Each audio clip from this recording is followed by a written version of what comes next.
çağlar tağılışlarken ikinci mevsimine deyin salmana gelip ol yeri öğrenedilerken biz ol yeri gelenmeden köp saatler bilen meşgullanıp ve sport oyunları bilen meşgullanıp başka vilayetlerden gelen çağlar bilen bir günün devamında dostlaştık. Biz ol yerde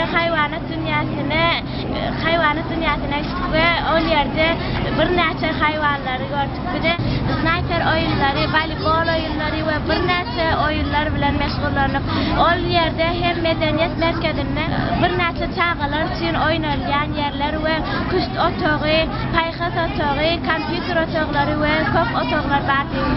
Şol otaqlarda oyunları oynadık. Biz hem şol nerçe çağlar tağıtış merkezinde gawy din çalıp geldik.